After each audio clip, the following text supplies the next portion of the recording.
त्यांनी मला सांगितलं की सीताराम, तू मंगळवारी मुंबईला ये. मला मंगळवारी मुंबईला बोलवलं आणि दादांनी असं सांगितलं की सीताराम,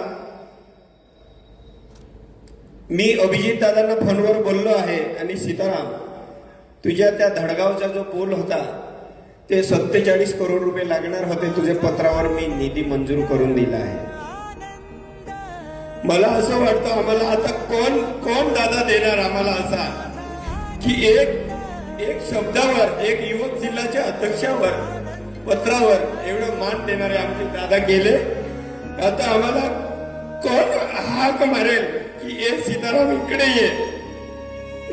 दुसरा मुद्दा असा होता की आमचा उनोप देव या ठिकाणी आमचे कराडके परिवाराचे शिक्षण संस्थेमध्ये काम करणारे ब्राह्मणे सर, यांचा मुलगा गेल्यानंतर, पाण्यामध्ये गेल्यानंतर घटना अशी आली.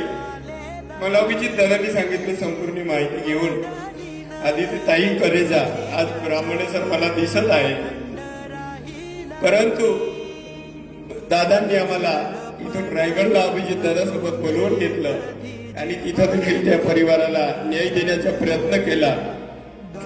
मी दादांना कधीही भावपूर्ण श्रद्धांजली देऊ नाही शकत, परंतु मित्रांनो, असा दादा महाराष्ट्रात पूर्ण राज्यामध्ये मिळणार नाही. दादामध्ये, या दादामध्येच मोठा भाऊला दादा म्हटला जातो आणि आज माझाच नाही तर संपूर्ण राज्याचा दादा गेला.